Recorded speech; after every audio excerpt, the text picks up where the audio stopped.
un déblocage de la situation. On ne peut pas laisser plus longtemps les Français dans l'angoisse, l'incertitude, leur donner le sentiment que ce pays n'est plus dirigé et qu'il faut trouver une issue à cette crise et que nous sommes évidemment volontaires pour en être les artisans. Nous avions face à nous un Premier ministre qui est un Premier ministre démissionnaire et donc qui ne pouvait pas répondre à toutes nos questions. Il s'est limité à prendre note de ce que nous réclamions et notamment des éclaircissements sur ce qui a été développé par les uns ou les autres depuis plusieurs jours, plusieurs heures pour être plus précis, et donc notamment sur la question d'abord du 49.3. Je crois que le Premier ministre démissionnaire a donc réitéré sa volonté de ne pas l'utiliser dans le débat parlementaire. Nous l'avons interrogé ensuite sur la trajectoire budgétaire, puisque ce matin, il a évoqué une trajectoire qui s'assouplissait et donc qui permet de retrouver des marges de manœuvre. Et nous voulons les utiliser pour éviter aux Françaises et aux Français des mesures qui seraient des mesures régressives. Faire en sorte aussi que le pouvoir d'achat des Français puisse être réévalué, revalorisé. Et puis évidemment, nous avons parlé de la suspension de la réforme des retraites. Au moment où nous nous parlons, nous n'avons aucune assurance sur la réalité de cette suspension. Elle a été évoquée par la seule ministre de l'Éducation, Elisabeth Borne, auteure aussi de cette réforme, mais personne à ce stade ne nous garantit le fait que ce serait le cas.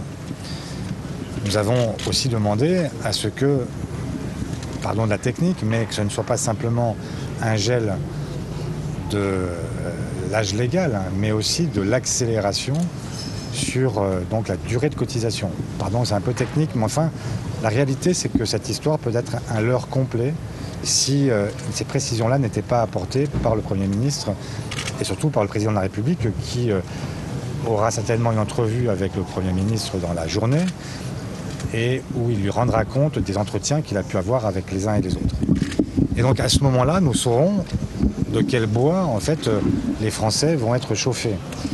Et nous allons continuer à nous battre, y compris pour que toute garantie soit apportée. Et la meilleure garantie à tout cela, c'est que la gauche et les écologistes soient appelés au pouvoir. Et que nous ayons enfin l'assurance qu'il y ait un changement de cap. Je pense que, après moi, Boris, Patrick, Johanna pourraient y revenir, mais le projet de budget tel qu'il est présenté aujourd'hui est un projet de budget qui ne peut pas être le nôtre.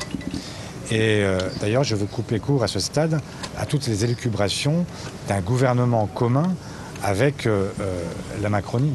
C'est inimaginable. Ce que nous voulons, nous, c'est changer en profondeur ce budget et éviter ce que déjà François Bayrou avait envisagé et que Sébastien Lecornu n'a pas évité. Voilà ce que je peux vous dire en introduction. Et puis maintenant, nous allons répondre à vos questions et peut-être laisser aussi l'occasion à celles et ceux qui étaient avec moi dans ce rendez-vous de prendre la parole. Sur la suspension de la réforme des retraites, on sait ce que vous demandez, mais que vous a dit Sébastien Lecornu? Mais je viens de vous répondre. En fait, il est Premier ministre démissionnaire. Et donc, il a pris note de nos revendications. Il a bien compris que nous ne serions pas prêts à accepter n'importe quel type de suspension et que si c'était un écran de fumée, nous n'accepterions évidemment pas et que nous ne désarmerons pas. Nous n'avons qu'un seul mandat, c'est celui que les Français nous ont donné. Et ce que nous voulons, c'est aujourd'hui nous adresser non pas simplement au Président de la République et au Premier ministre, mais s'adresser aux Françaises et aux Français et leur dire que nous voulons en fait tout simplement leur garantir des retraites dignes, une vie digne, des salaires dignes, faire en sorte que dans ce pays, on change d'optique et que nous ne soyons pas à réitérer ce qui s'est déjà passé jusqu'ici. C'est le seul mandat que nous nous donnons à nous-mêmes et c'est la seule façon d'avancer parce que dans une crise telle que nous la connaissons, enfin je ne veux pas rappeler les épisodes précédents, mais enfin vous avez un socle commun qui n'a plus rien de commun et qui n'est plus rien d'un socle, avec y compris des gens dans la propre majorité du Président de la République qui appellent à sa démission. Nous voulons des solutions. Et donc ça suppose qu'à un moment, il se passe quelque chose. Et ce quelque chose, ça peut être la gauche qui soit appelée au pouvoir. Et dans tous les cas de figure, faire en sorte que ce que nous avons réclamé, donc nous avons des évolutions positives qu'il faut noter sur le 49.3, sur la trajectoire budgétaire qui pourrait s'assouplir. Mais maintenant, nous voulons aussi être sûrs que... Voilà, alors nous avons...